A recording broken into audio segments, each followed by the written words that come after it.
I used to make fun of the intersectionalists at the website Everyday Feminism, but over time I began to feel there was something fundamentally unkind about mocking the delusional rant of, for instance, a white man who identified as a pregnant black woman and thought it was unfair that he was required to have an actual womb before he could slaughter his imaginary child with a make-believe abortion.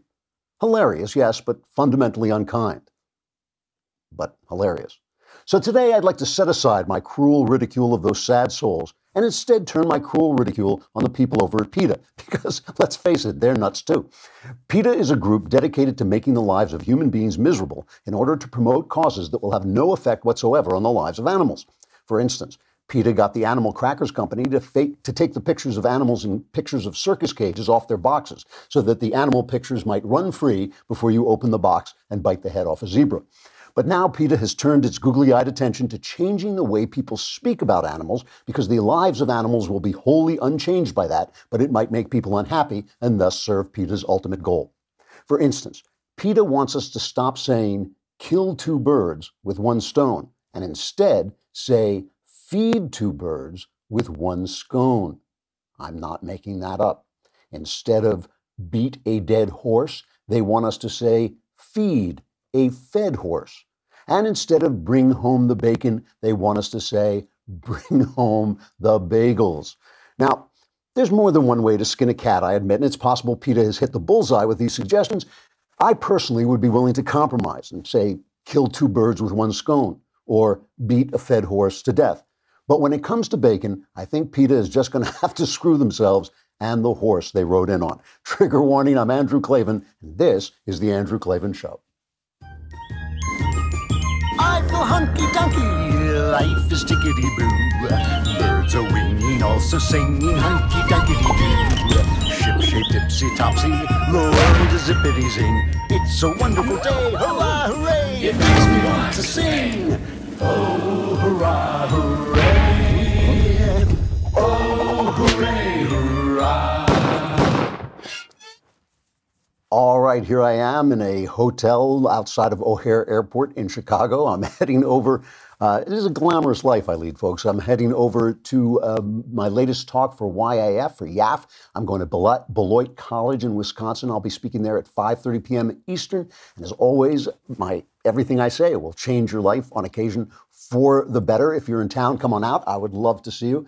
After that, I'm afraid the Klavanless weekend comes in hard, but you can stave it off by listening to Another Kingdom, number 9, chapter 9. The penultimate chapter will be available tomorrow for everybody. The chapter is called Orozco, and you should know by now who Orozco is, or else you've fallen behind.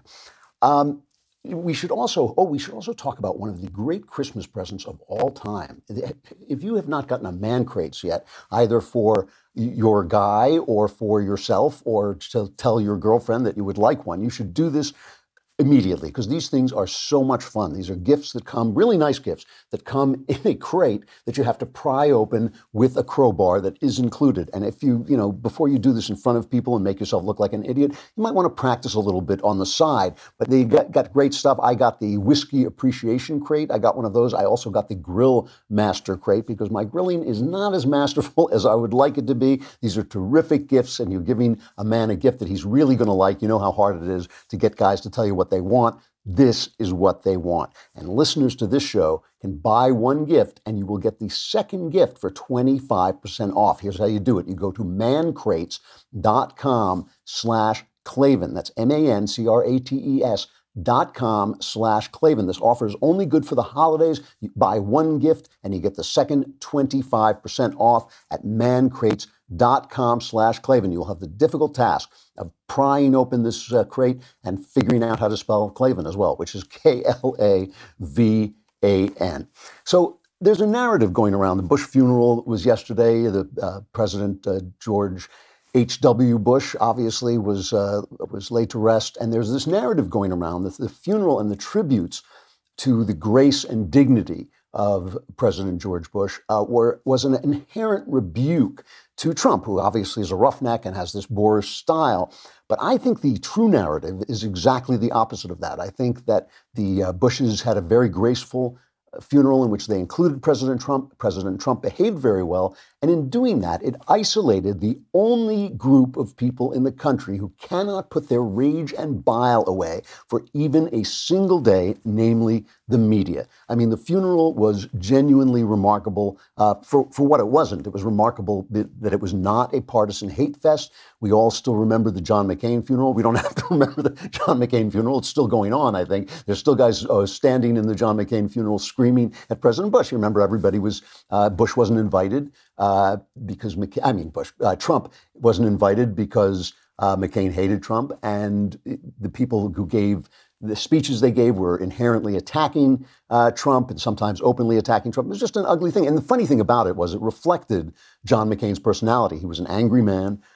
He hated Trump, and he even forsook his main campaign promise of repealing Obamacare just to get back, I think, just to get back at Trump and to stick it to him. But Bush, the elder Bush, was a man of grace and decency, and he's raised his family to be like that. And so they reached out. No matter what you thought of the man's politics, he was just a graceful, elegant guy with a lot of goodwill for people. And the Bush family reached out to the White House and said, look, we want you very much to be included in this, and we want the funeral not to be about you and not to be about politics, but to be about this man who has passed away, this obviously a patriot who has passed away, and that's what we want to talk about. And so we were treated to what was a show of what you would either call grace and unity, or if you're a cynic, you would call it sentimentality and hypocrisy. And I think it's good to pause for a minute and figure out which it was. What is it when five presidents who clearly, some of whom don't like each other very much, what is it when they gather together and sit comfortably with each other and speak kindly with each other? What is it when Washington, so divided, stops for a moment and starts to talk about this man in good, glowing terms? What is it when you don't talk about a man's failures and flaws, but it's at a funeral you talk about the things that he did well? I am not a sentimental person. I am probably the opposite of a sentimental person. I have a real hard-boiled streak at bottom, and I don't like sentimentality because a lot of times it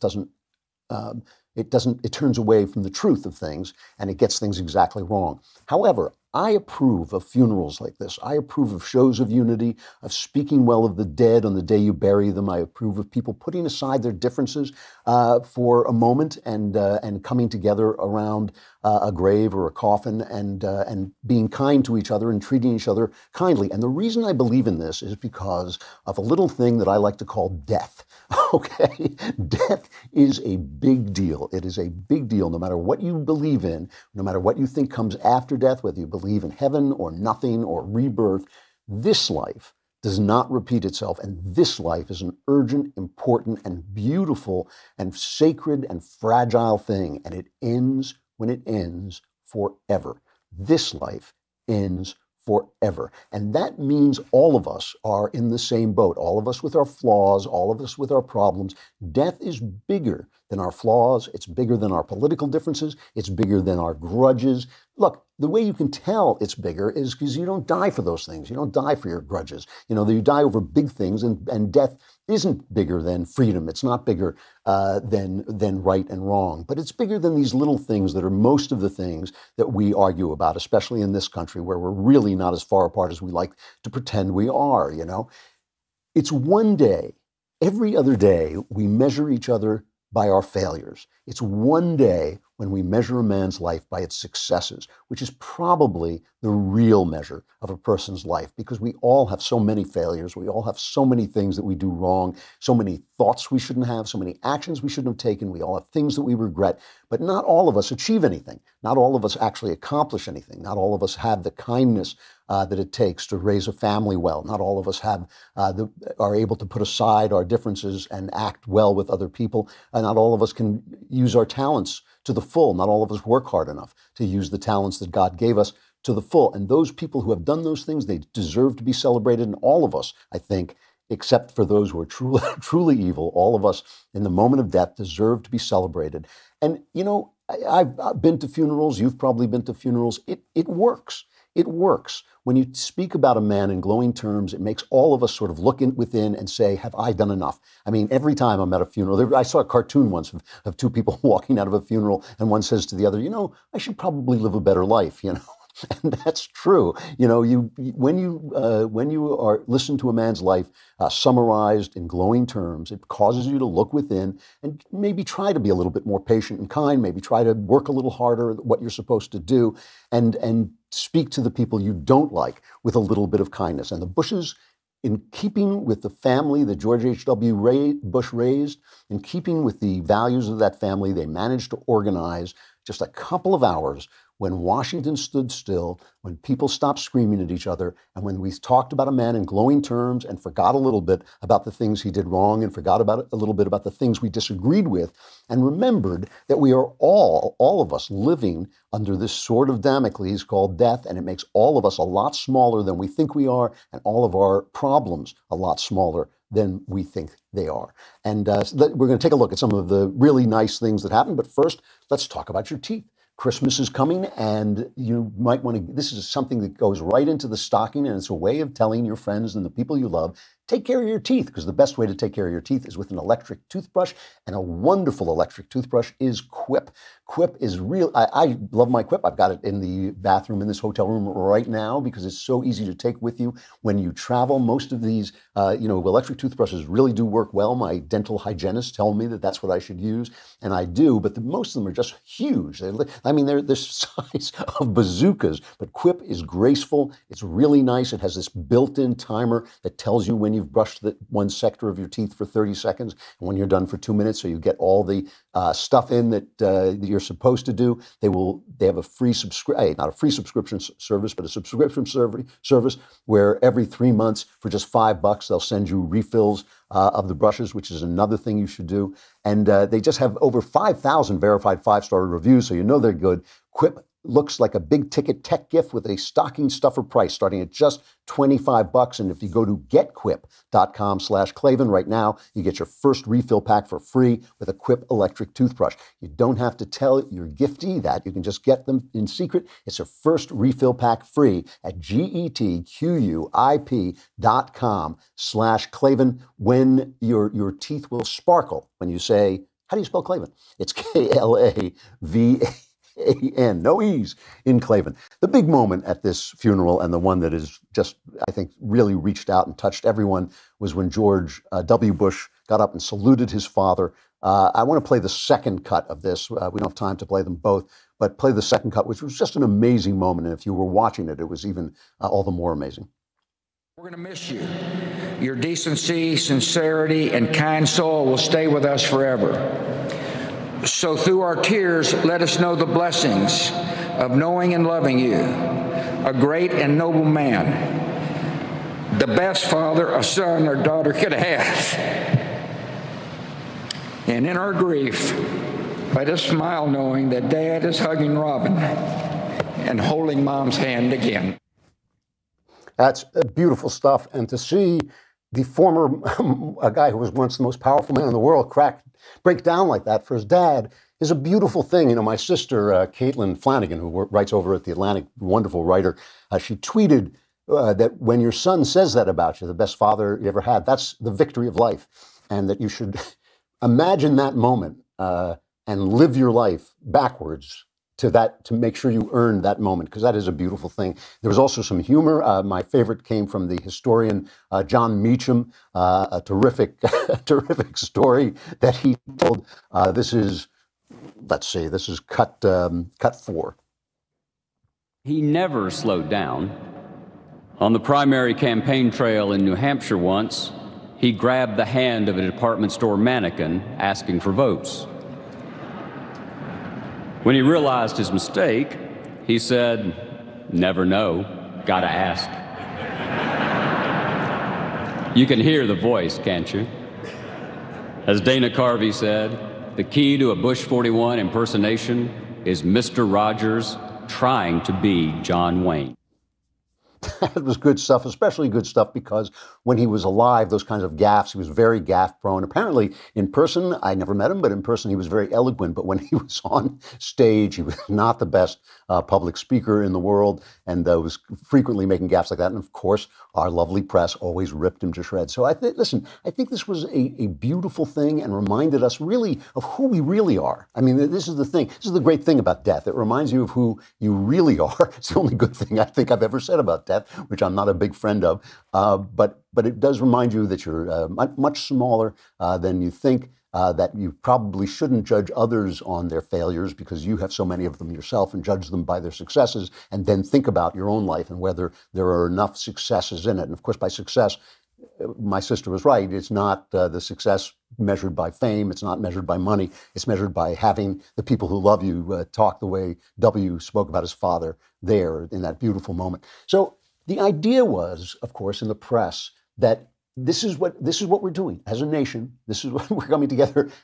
Only one segment of society, besides the clowns who come out from under their rocks on Twitter, only one segment of society could not bring themselves to join in, and that was the media. I mean, it was just amazing. They could not stop. They could not stop talking about Donald Trump and comparing anything that anybody said good about George H.W. Bush to Donald Trump. One of my favorites came from MSNBC, and I try not to pick on MSNBC because they're an openly liberal thing, but this was just so interesting because he just couldn't help himself. This is Peter Baker at MSNBC.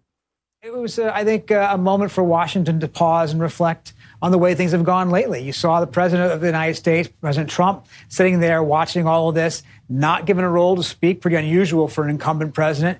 At times seemed to be a little defiant. He held his arms up like this, as if he wasn't quite happy with what he was hearing, but otherwise kept quiet, decided not to make any remarks to spoil the occasion. So, it was a coming together for Washington, I think. So President Trump he's reading his mind, first of all. He's reading his body language, and he says he kept quiet and didn't make any remarks to spoil the occasion. But you know who didn't do that? You. It's the media that just couldn't do it. It could not leave him alone. And the other guy was John Avlon, who is at CNN, and he was a speechwriter. And here's the thing. There was, of course, you go to a funeral of a man, and they're going to talk about his good qualities, right, as we said. And they're going to talk about also the fact with this man that he was graceful and dignified and all this stuff. Now, you can look at that as a rebuke to President Trump, who's not graceful and not dignified. It's true.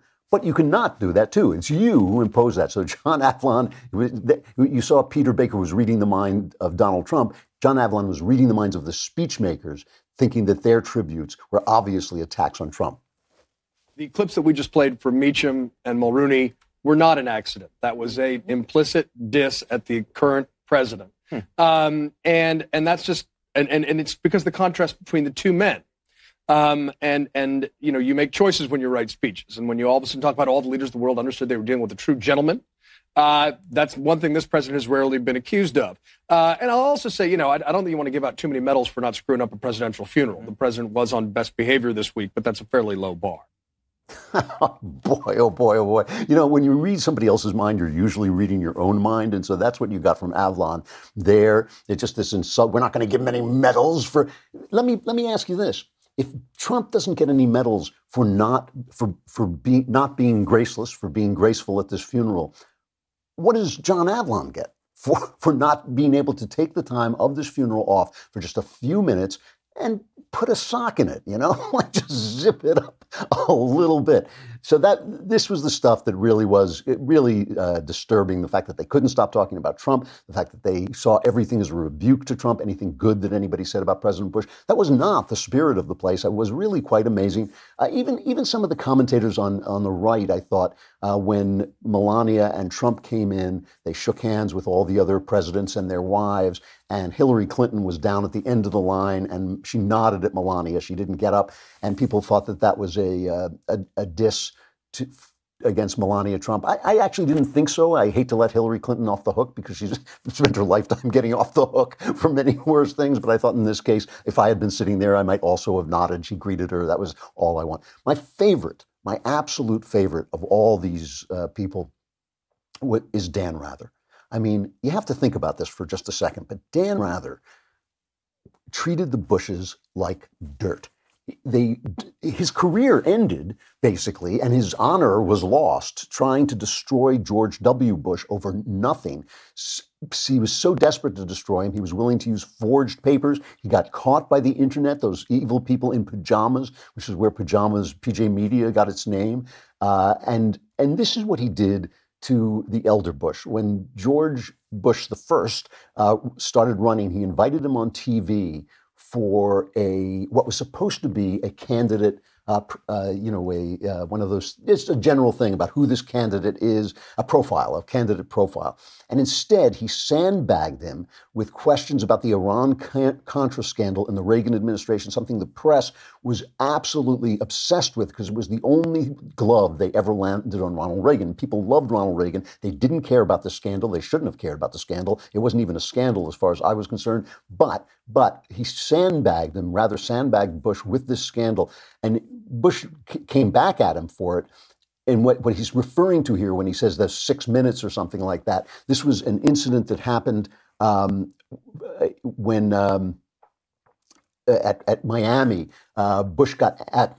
Rather got angry that his newscast was being held up by a tennis match, and he was a diva, and he stormed off. And because the tennis match ended, CBS was caught with nothing to put on, and there were 6 minutes of dead air. So Rather, in this unprofessional moment, stormed off, and that's what Bush is referring to. But listen to this exchange. This was supposed to be a candidate profile, and instead turned into this. I don't want to be argumentative, Mr. Vice President. You do, Dan. No, this is not a great night, because I want to talk about why I want to be president, why those 41% of the people are supporting me. And Mr. I Vice don't President, think it's these fair questions to are judge a whole career. It's not fair to judge my whole career by a rehash on Iran. How would you like it if I judged your career by those 7 minutes when you walked off the set in New York? Well, now, would you like that? Mr. I have Vice respect President, for you, but I don't have respect for what you're doing here tonight. Mr. Vice President, I think you'll agree that your qualification for president and what kind of leadership you'd bring to the country, what kind of government you'd have, what kind of people you have around him is much more important than what you just referred to. I'd be happy to... I want to be judged on the whole record. Well, and you're not and I'm trying to set the record straight. You invited me to come here to talk about, I thought, the whole record. I want you to talk about the record. You sat in a meeting with George Shultz. Yes. He got apoplectic when he found out that you and the president were being party of sending missiles to the Ayatollah of Iran. Can you explain how you were supposed to be you're an anti-terrorist expert. Iran was officially a terrorist state. You went around telling... Explain that, Dan. I wanted those hostages. Mr. Vice President, the question is... out of there. But you made us hypocrites in the face of the world. How could you sign on to such a policy? Even Sam Donaldson, a left-wing haranguer of presidents, criticized this. And so after doing this, blowing his career trying to get W, embarrassing himself in this interview, Dan Rather tweets, "Watching today's eulogies, I thought about our national reckoning. We can't rely on the consciences of those who have shown no humility from those who refuse introspection. Forces of change must swell in the population at large to shake our republic into a more just future." How can a man be that unaware of who he is and where he stands in the culture? We'll get back to that in just a second, but first, you got to talk about Hair Club, because you're looking at me, you're thinking, please, please don't let that happen to me. I mean, listen, I had to have all my hair surgically transplanted from the top of my head to my chin, but you don't want that to happen to you, and Hair Club can help. They understand what it feels like to lose your hair, and they are the leader in total hair solutions with a legacy of success for over 40 years. Whether you're looking to revitalize the growth of your own hair or to learn more about the latest proven methods for hair replacement or restoration, Hair Club's professionally trained stylists, hair health experts, and consultants will craft a personalized solution to ensure you feel your best and get the most out of your hair. Go to hairclub.com/Klavan today for a free hair analysis and a free take-home hair care kit, all valued at over $300. That's hairclub.com/Klavan for a free hair analysis and free hair care kit. Hairclub.com/Klavan. Experience your hair and your life at its best only with Hair Club. I'm certain you will love it. You do not want to look like Klavan, that's Klavan. K-A-N. All right.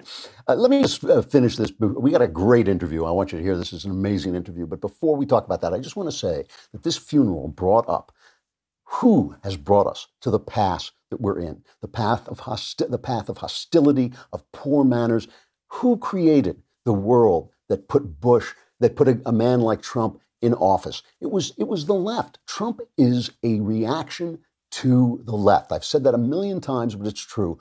You talk about family values. Who attacked family values, the kind of family values we saw on screen during this funeral? Who just told us that family wasn't important, that men were toxic, that it was okay to curse in public? Who degraded this culture until somebody with the poor manners of Trump not only could become president, but had to become president? What did they think? What did they think? They were going to poison every well of culture, and somehow that wasn't going to touch the halls of the government? It wasn't going to reach into the White House? Why did they think that they could turn us against each other, call us racist, sexist, all the things they call us? Why did they think that that was never going to come back and bite them? They are the people who have brought us to this pass. I admit that I wish we had a president of more grace. I've said that a million times, I know. But why is it that it takes a man like Trump to do the things that he's doing, which are basic, all-American, successful, conservative things? Why does it take a man like that to win? Because they have unleashed this culture of hate and division and nastiness and anti-patriotism.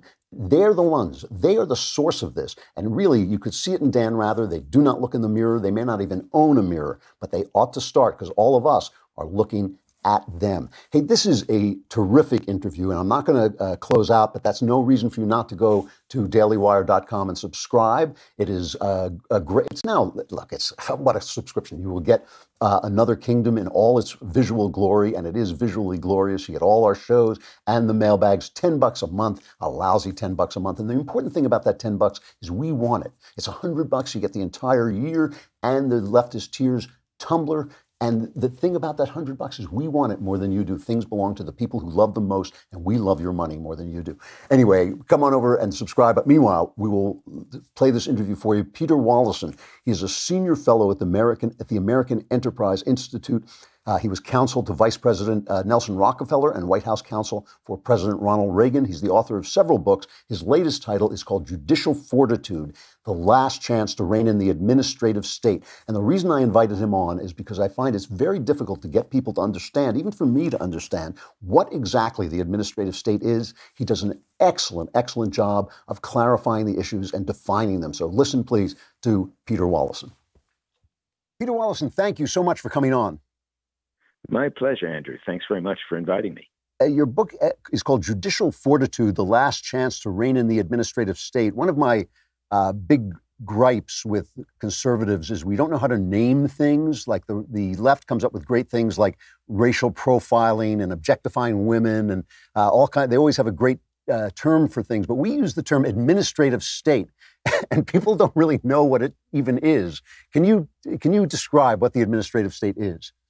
Yes, of course. It's a term for all of the federal regulatory and other administrative agencies, starting with, say, the cabinet agencies like the Treasury Department or the State Department, all the way down through hundreds and hundreds of sub-agencies and offices and bureaus, and includes, of course, the independent agencies like the SEC and the FCC. But we're talking about hundreds and hundreds of federal government agencies. So all I ever hear when in left-wing media when they talk about this is, why would we ever want to attack these dedicated public servants who are serving our country? It all sounds very benign. What's the problem with the administrative state? Well, the problem is really very simple, and everyone should understand it, and that is we are living in a democratic republic. That is, the people are supposed to make the rules. That's the idea. They elect a Congress. They tell Congress what they want. Congress debates it. Congress passes laws. That's not what's happening with the administrative state. The agencies of the administrative state are making the rules that we are living under. In other words, the administrative state is inconsistent with a democratic republic. They are not supposed to be lawmakers. They are supposed to be administering the rules that are made by Congress. And so if we want to consider if we want to continue to live in a democratic environment where we, the people, make the rules through our representatives in Congress, we have to do something to restrain the administrative state. So how did it get to be like this? I mean, I assume we need a bureaucracy to administer rules. How did it get to be where they're making the rules? Well, there are a couple of ways that it's happened. One is a decision of the Supreme Court in 1984 called Chevron versus NRDC. And in that case, the court said to the lower courts, which they direct, in effect, they say to the lower courts, when you're confronted with a challenge to an administrative agency's authority to make a rule, you should defer to the administrative agency's interpretation of its authority. It's not your choice. It's the administrative agency's choice.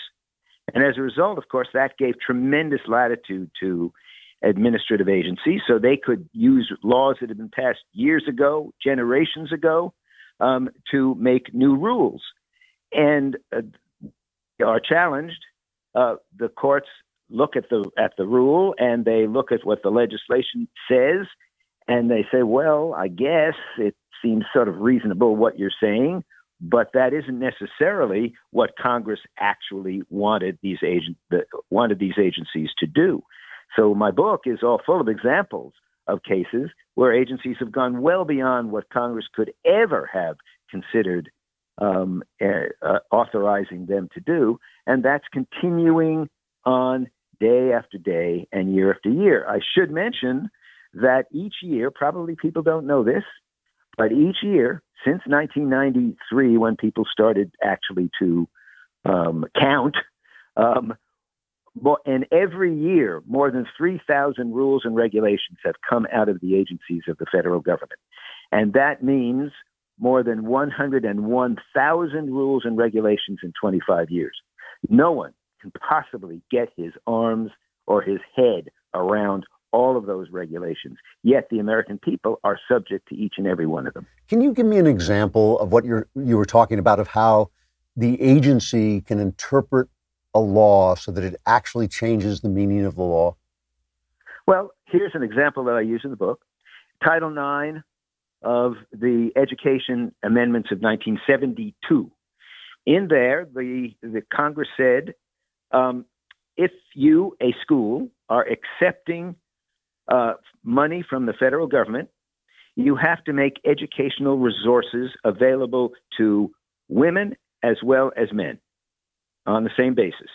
So I think most people thought they were saying women had to be able to have basketball teams and engage in sports, and they should have equal access to classes and all the things that happen at a university.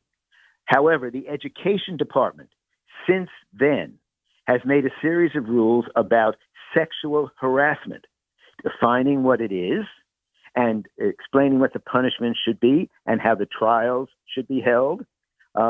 All of those things, as though Congress had actually authorized them to make rules about sexual harassment, when in fact, Congress was only talking to the schools, not to how one student reacted or acted with another.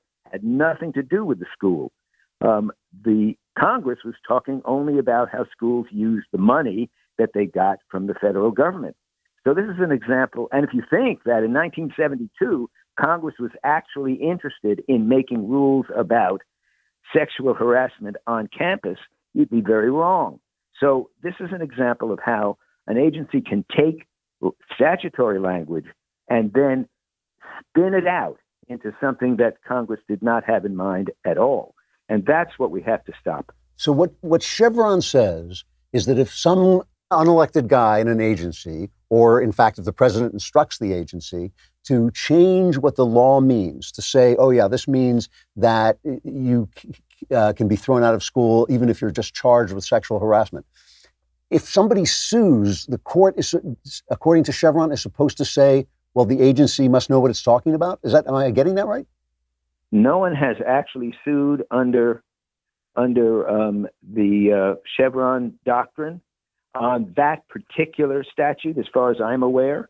So they've never talked about Chevron in that case, but there are many other cases in which same thing has happened, where the agency has gone well beyond the language that Congress actually adopted or the intention that Congress had when it adopted the language. And when the courts have been confronted with it, they have said, well, as far as I can tell, you're not being unreasonable here. You're adopting a rule that could be consistent with what Congress had in mind. But in any event, I'm supposed to defer to what your interpretation is, and that's what I'm doing. Wow. So yeah, that's the problem. And this is happening across the entire federal government.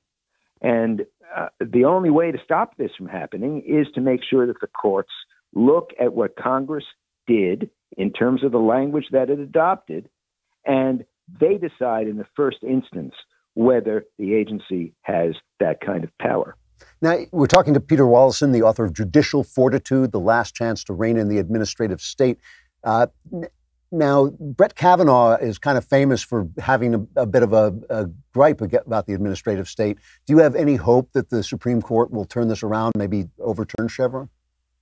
I have big hope that they do, and that's one of the reasons why I wrote the book, because it seemed to me that with Kavanaugh and Gorsuch, the two appointees of President Trump, we now have 5 people on the court who say that they are constitutionalists and believe in reading the Constitution and laws strictly.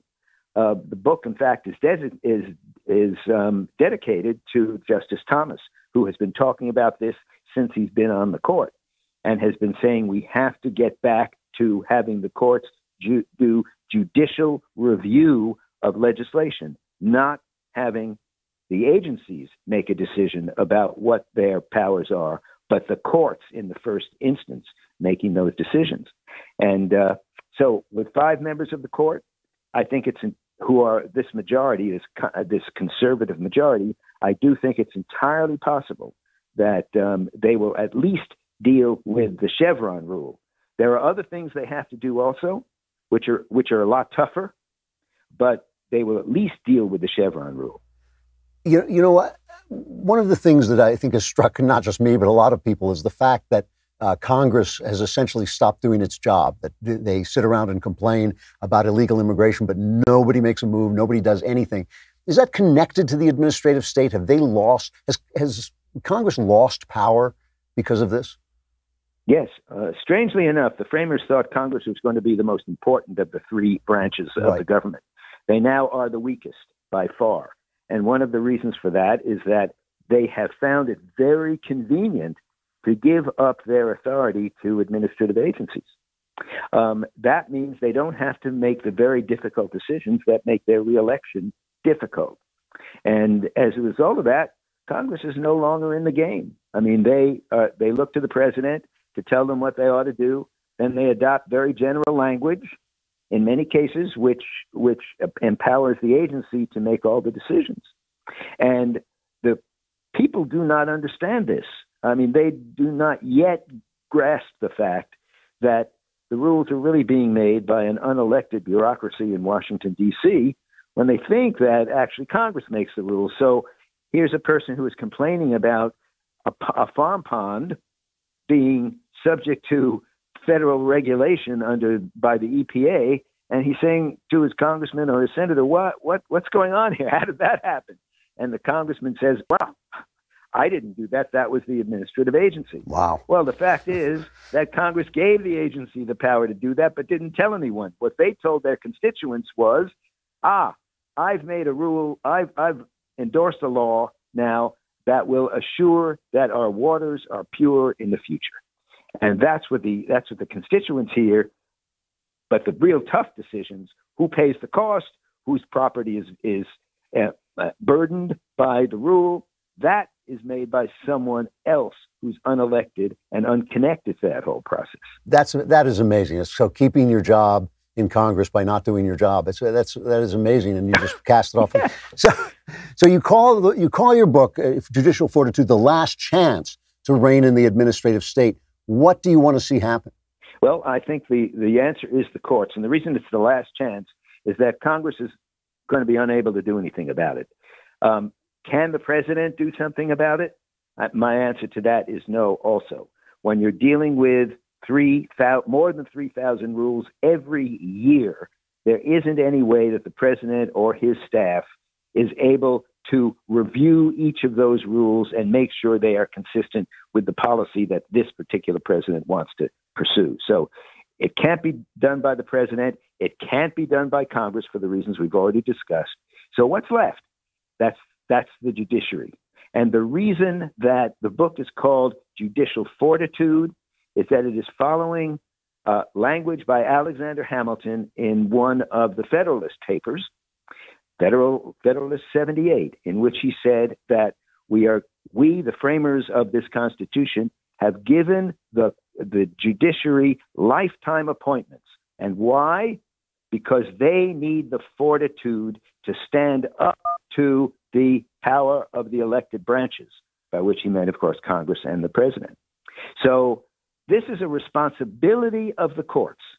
They are supposed to be policing and policing the line between legislation, which is supposed to be done by Congress and only by Congress, and just simple administration, which is supposed to be done by the executive branch. But they have not, in 200 years, effectively done that. So what I am doing is saying, you have this responsibility, folks, get to it. And what you want from them, aside from obviously overturning Chevron, you want them to say that laws are made by Congress. You want them to essentially to define what an administrative agency does, I guess. Exactly. And they haven't done that, and they can do it. But it's going to be hard work. Yeah. It's going to be as difficult for them as it is for Congress to sit down together and make the tough decisions that Congress is supposed to make. But the courts have to do that. And the Supreme Court is equipped, with the people they have on it now, it's equipped to do that. What they have to realize is that they need the fortitude to go ahead, even though there will be tremendous blowback from the people who like what the administrative state is doing. The Supreme Court has to stand up to that. And what it will do is reestablish our democracy, because that will mean that the major decisions for society will have to go back to Congress. They'll have to fight them out on the floor of the Congress and adopt legislation that is specifically intended to give administrative agencies only administrative power and not the power to make the laws. Really interesting. Peter Wallison, author of Judicial Fortitude, The Last Chance to Reign in the Administrative State. Thank you so much for coming on. That was really informative. I appreciate it. My pleasure, Andrew. Thanks very much for inviting me. Thanks. That was the clearest explanation of Chevron I've ever heard. I actually finally got what he was talking about with that. Stuff I like. Things he likes. These are things he likes. Listen to some things the Daily Wires and Klavan likes.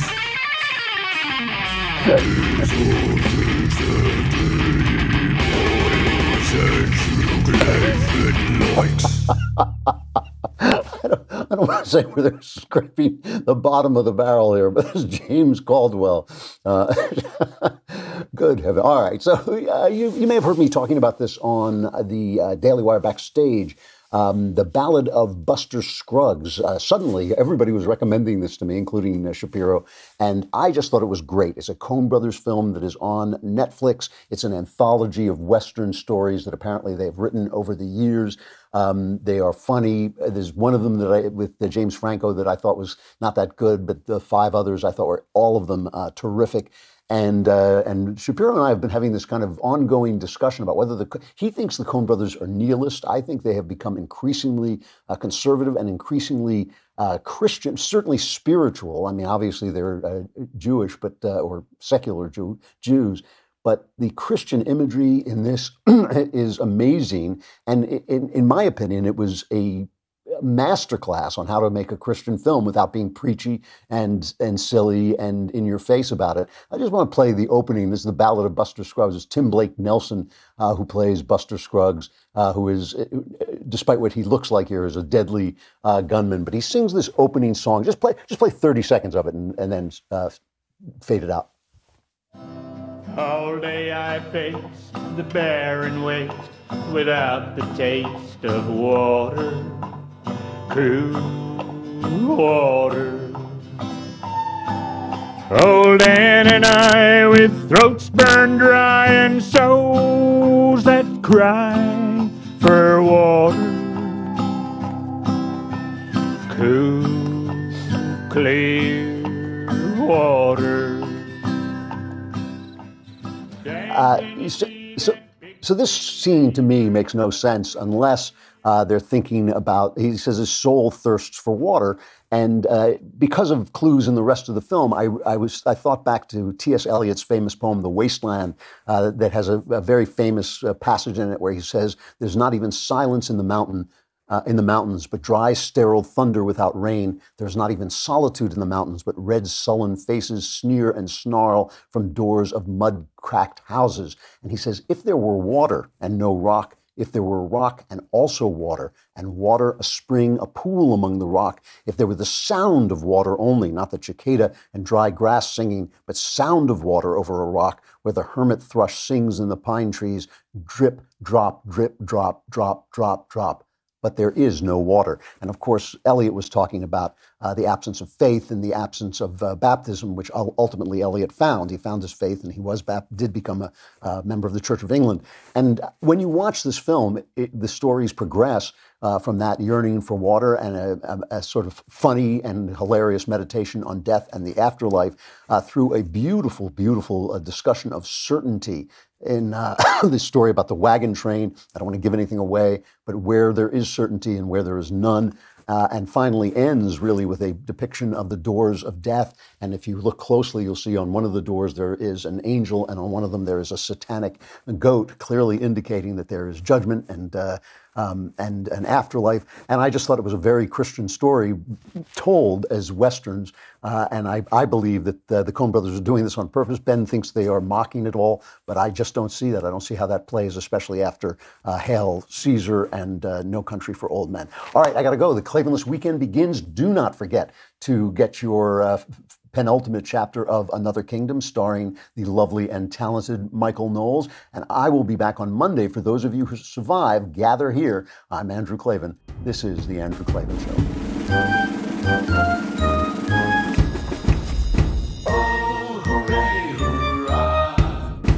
The Andrew Klavan Show is produced by Robert Sterling. Executive producer, Jeremy Boring. Senior producer, Jonathan Hay. Our supervising producer is Mathis Glover. And our technical producer is Austin Stevens. Audio is mixed by Mike Cormina. Hair and makeup is by Jesua Alvera. The Andrew Klavan Show is a Daily Wire Forward Publishing production. Copyright Forward Publishing 2018.